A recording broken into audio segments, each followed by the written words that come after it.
forgive me, and I need notes. So I've got about half an hour to talk to you about education, or really it's kind of like my personal story through education, but a story that's kind of culminated in a piece of work that you might be interested in. Stand up. Freestyle it, rock and roll. Yeah, can I do that? Well, I just might do that. Yeah, freestyle. There's something in there that might fall out though. Is that your mic that's going to be hearing everyone? Oh, it's Okay.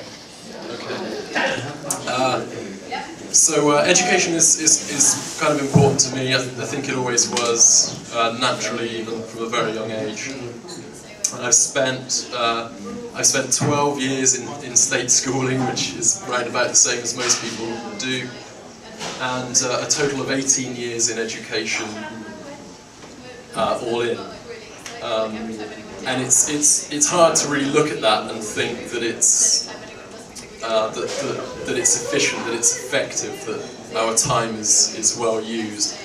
And anybody really that takes the time to read up about education will see that there's quite a lot of problems. Probably the most significant is the fact that it's just not very fair.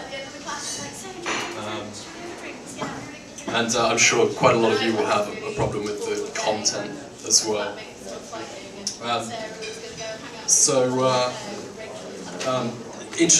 My education culminated in an economics degree, and I had to wait until I saw the first Zeitgeist film before I had really any inkling of the basic nature of money. For us to educate human beings to degree level and still not equip them with basic intellectual tools to understand the world they live in, I think it's a bit of a joke.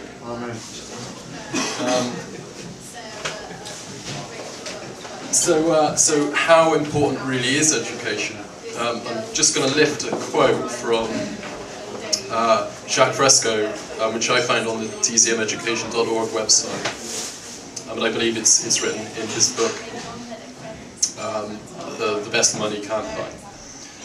He says, "The more intelligent our children, the better our lives and the richer our culture will be. The development of new civilization involves not only the construction of new cities, but also the building of positive and caring relationships. Education plays the most important role in achieving this goal." To me, he's setting out kind of two concerns here. There's the physical environment and the social environment, and he says that education is the most important thing in shaping that social environment. I suspect if you asked him, he'd probably say that education is probably the most important thing in helping us shape the physical environment too. So it's quite possible that education is really just the most important thing that we have. I'm inclined to think that way. But I'll just repeat a little bit from that quote again. He says, the building of positive and caring relationships, and I just wondered if any of you actually think that's really what's happening in schools. Wales. Not in Wales. Not in England either. Not in Czech Republic. Not in Australia. Anywhere else? Not in Portugal. In Portugal. How about in Brazil, mate? Huh? How about in Brazil? No, not in Brazil. Lots of rape. I find very few people that will actually defend schools, and a lot of people that are happy to sort of criticise them really.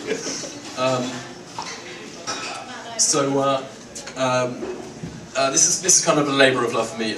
I like everybody else, well, 93% of us, I went into state schooling at 5, and discovered mathematics, obviously, but discovered how much kind of maths meant to me as a young person. And I guess I'm maybe a little left-brained because I discovered science the same way a little later.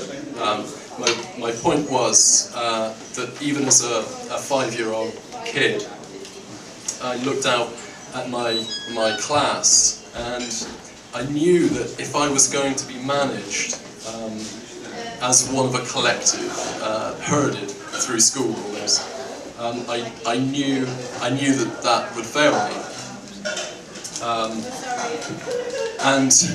I knew that if somebody didn't do something to make sure that I got what I actually needed myself, and that would be the way that my education went for the foreseeable future. It was more than my sort of 5-year-old brain could really deal with, and it was a pretty sort of traumatizing prospect. Sadly for me, really, I went the 12 years that I spent in state schooling. It went from one what I believe was a pointless frustration to another. And the miracle that I was waiting for really never happened. So what a waste of time.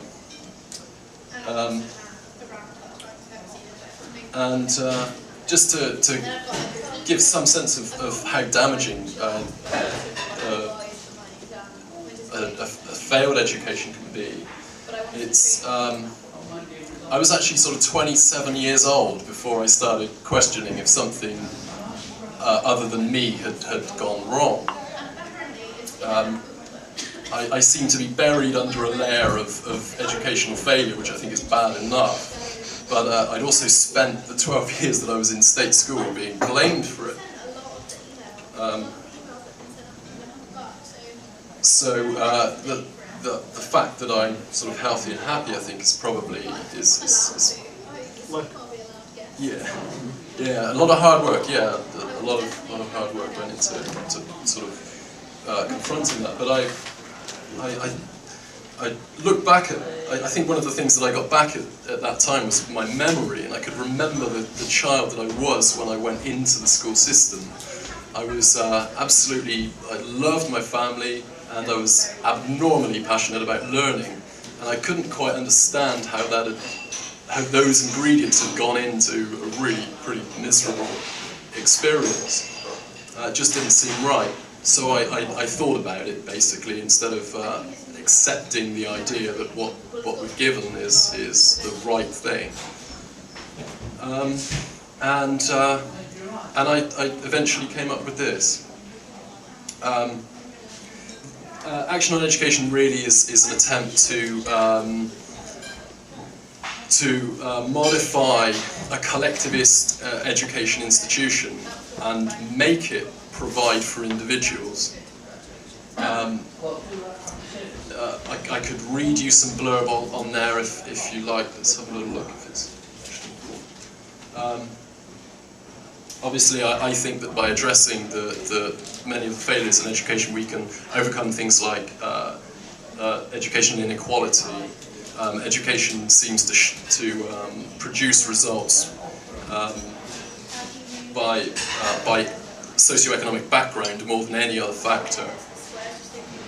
I think it goes slightly beyond that. It's really families that are equipped to go up against the shortcomings of a collectivist institution.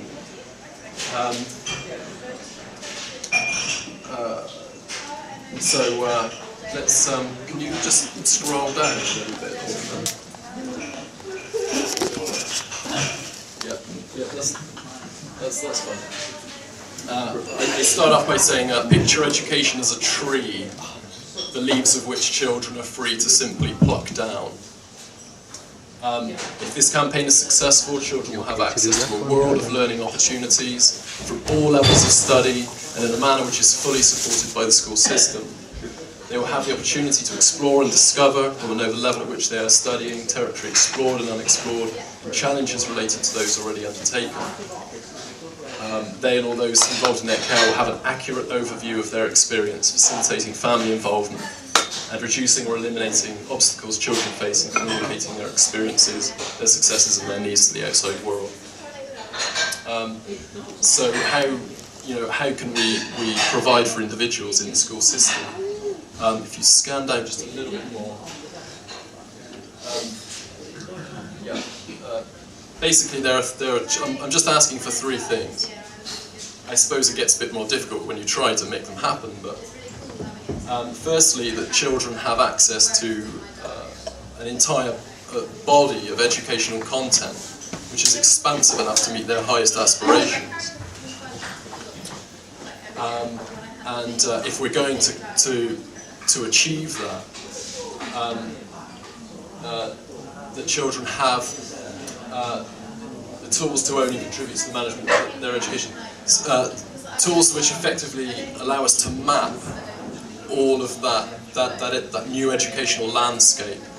Children need to know where they are, what they're studying, where they've been, what's related to what they're studying.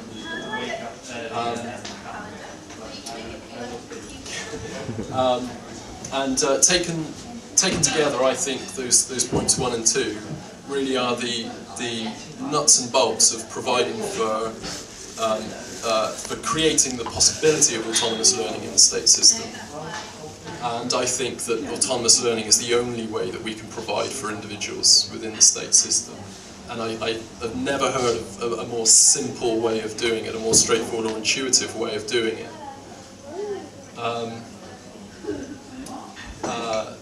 I go on to say there that in an educational landscape such as this, a school's curriculum, which I tend to believe is like a tunnel bored through rock. Children have to be filed through that tunnel. If we can create something like this, school's curriculum would be much more akin to a well-trodden pathway within a wider landscape, offering a stability to the experience, but not actually holding them back, not actually stopping them from exploring their full educational potential.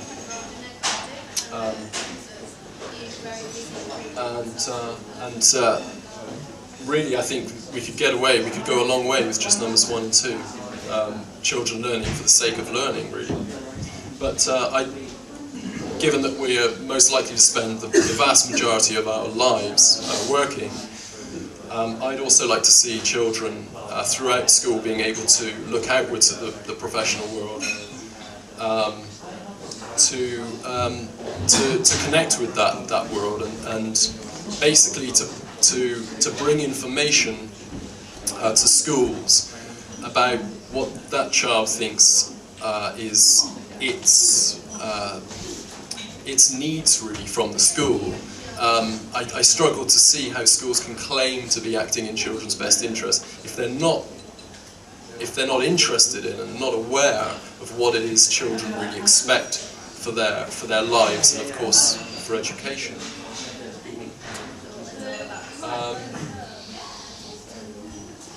And of course anybody who sort of spends some time talking with people will know just how many 15 and 16-year-olds are in schools, having been there for more than a decade and have absolutely no idea what's going on in the world, no idea where they might fit in and be happy through adult life. I'm sure some of you in here would maybe think that that's perhaps the way that it's wanted, confused and vulnerable young people to be sort of swept up and to miss out on opportunities because they're just not aware. And that's really it. I just finish up by saying I think that it's really possible to turn education on its head if we can institute something like this. I think in schools today, children from lesser advantaged backgrounds, they don't have the ability to take advantage of the characteristics that they do have, which would normally serve them, i.e. a stronger incentive to succeed, the need to learn autonomously probably sooner and do it more often. So if we can make something like this happen, I think we'll be able to turn out very resourceful young people whose backgrounds didn't really make a difference to how successful they were in school. And of course, I think they should teach children better stuff as well. That's it.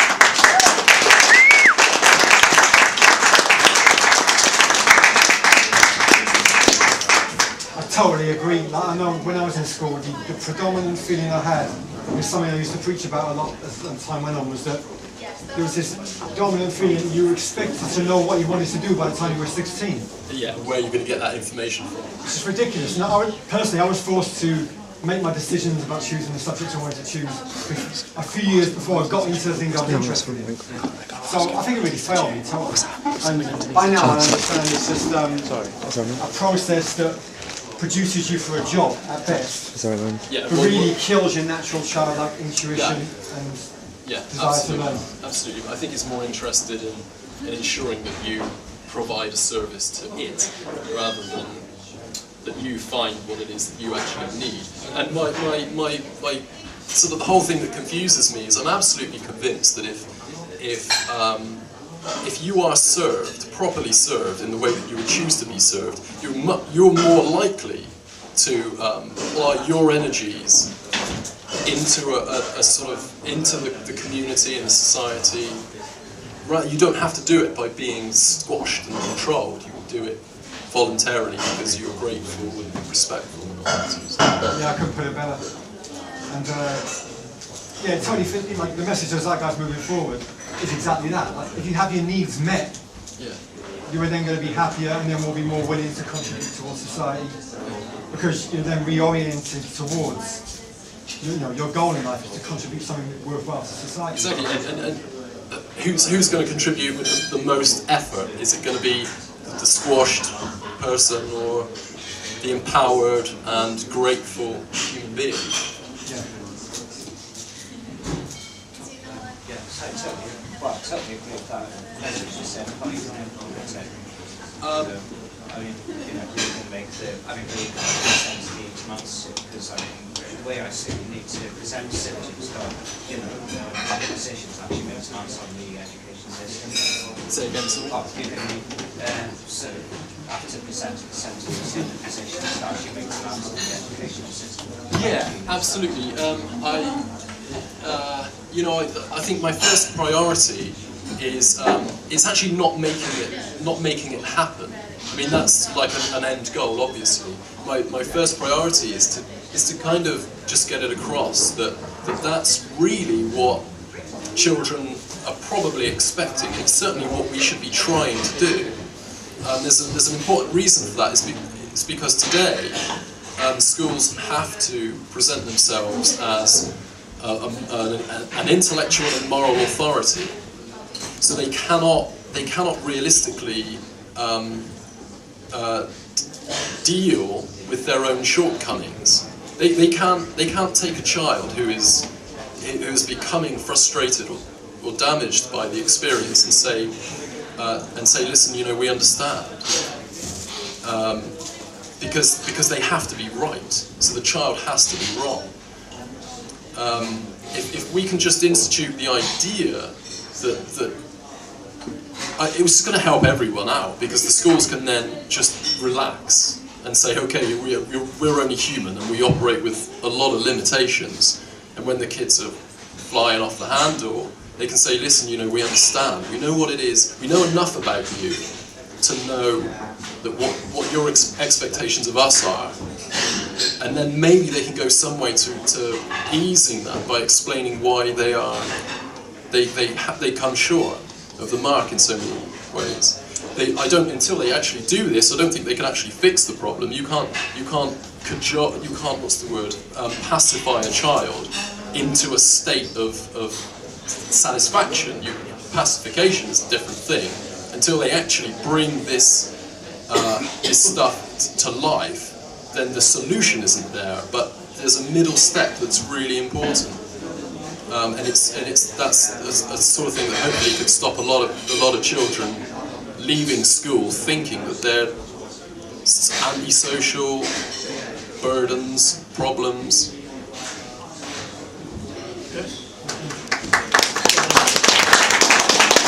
The bigger picture thing to say as well is that learning is a lifelong process. Exactly. So that the whole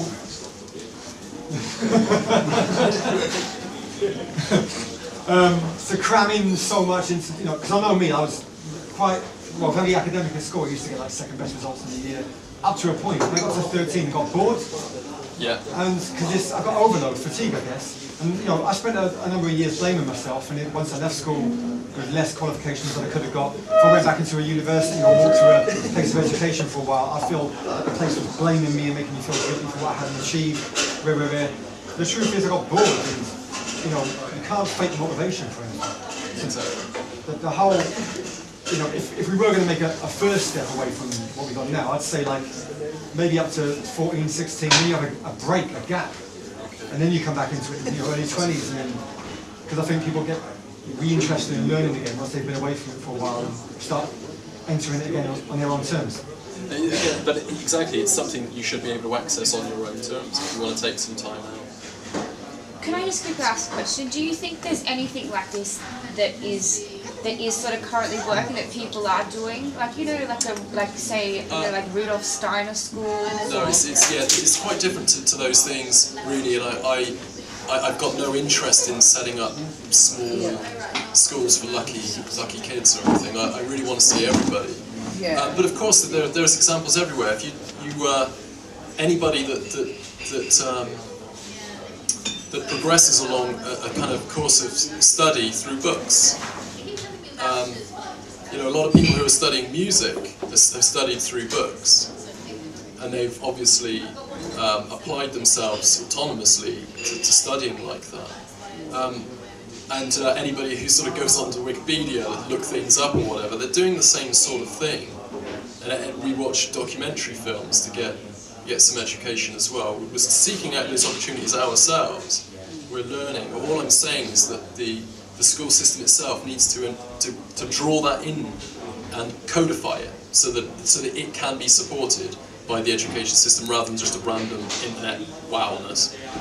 Just to bring it all together, tidy it up, you know, sort of colour coding, number coding, whatever it takes to map it out and make it sensical. Yeah, and that it's not just exclusive. Sorry? And that it's just not exclusive. Oh, it's not exclusive if you've got at money, all. you can send your kids there and have No. State schooling for everyone. Hi.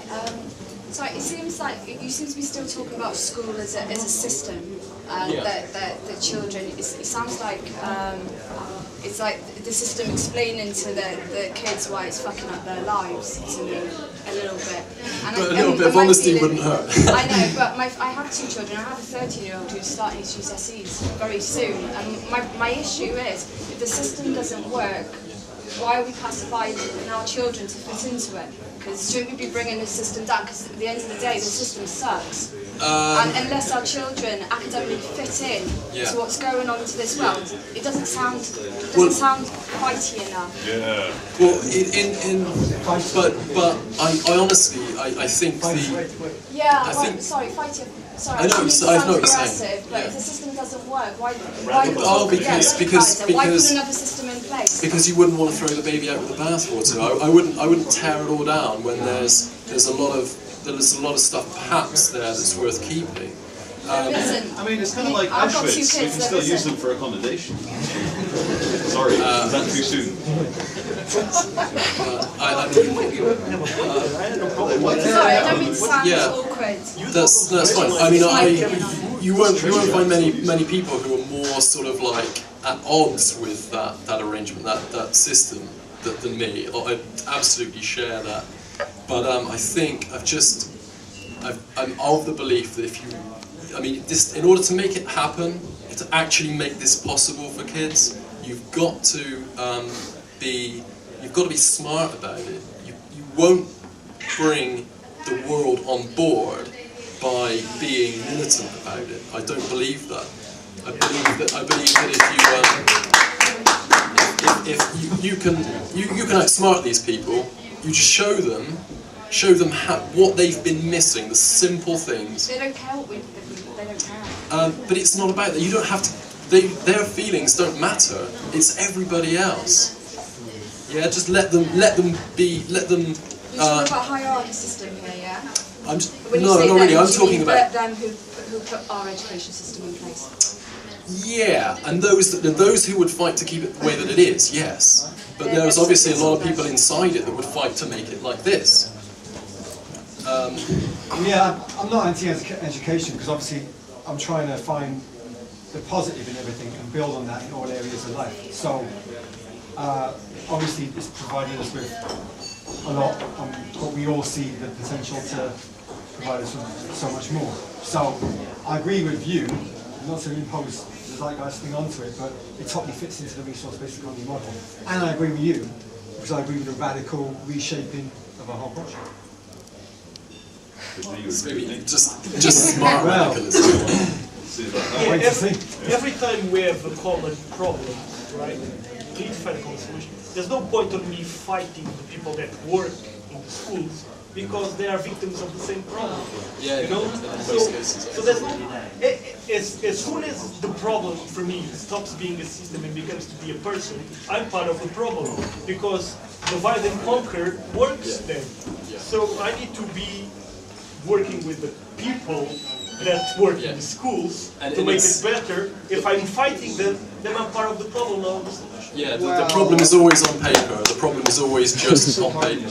Like, I don't think you should be so hard on yourself. Sometimes fighting evil is actually doing a loving act. What's evil? Oh yeah, you guys don't believe in evil. I'm going to speak you guys some truth. Justin Bieber, man. You can see it with your own eyes. I see when they sell this evil.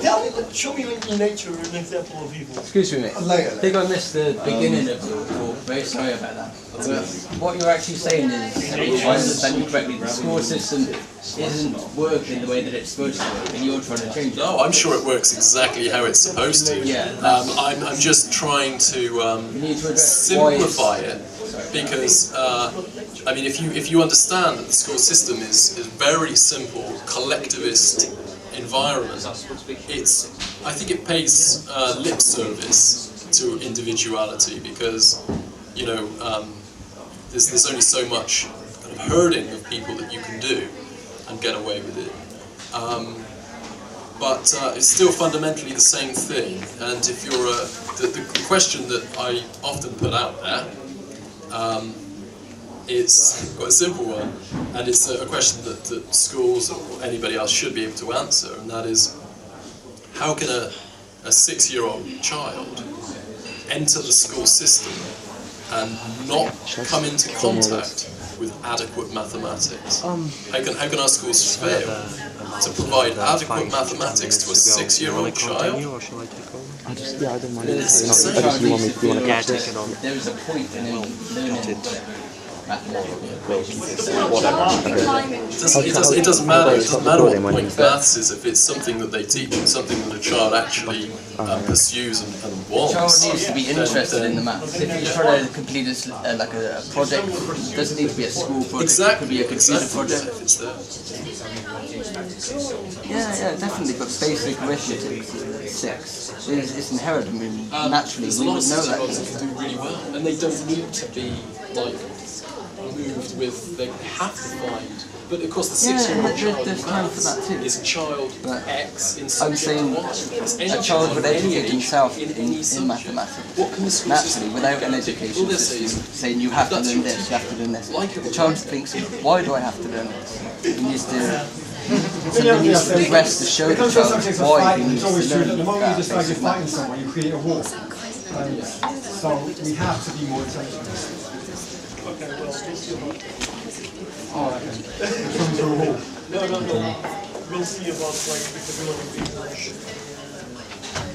The school system does. For you, in relation to what you were saying, actually. And whilst, yeah, I agree with you that the system in general needs a complete overhaul. I think, yes. Yeah, I mean, I think there's a lot that we can do still within inside the system as it's changing, as it's progressing to help kids along the way. And by exploring other avenues of What would the world look like in say 20 years' time? I know that's a long time. We might not have that. But what would the world look like in 20 years' time if 10-year-old kids were taught about money, the realities about money? They would be disgusted and horrified, and by the time they left school and were actually making an impact on the world, they'd change it. Yeah. I'm sure of that. It's like, how about if you actually teach children to be happy every time they find out they're wrong? Yeah, but I suppose we can do that because it's the journey, the learning. Why is being wrong a bad thing? As soon as you try. We don't need to teach them that though. We just need to stop teaching them that being wrong is bad. Exactly, yeah. Teach them that being I totally agree, we've got a really irrational fear in this culture of being wrong. Yeah, when it should be celebrated, because then you learn more. What do you say, sorry? If you're glad As long as you were there it to means that try, glad to learn. be part of the Yeah, process. very, definitely, I agree with you. For learning, surely, even more so than a successes. You learn nothing in a sense of a success if you didn't already have it. That's true. The only way to fail is to not try, right? Yeah. Well done.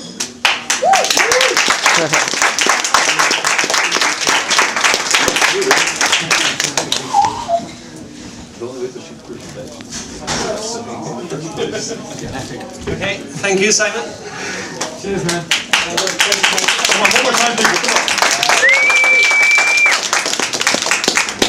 We're gonna play a short video and then we'll have a presentation from Adam from the World Socialist Movement, and that should take another half an hour to 45 minutes. Then some more videos and then in-house presentation from the Zeitgeist Movement.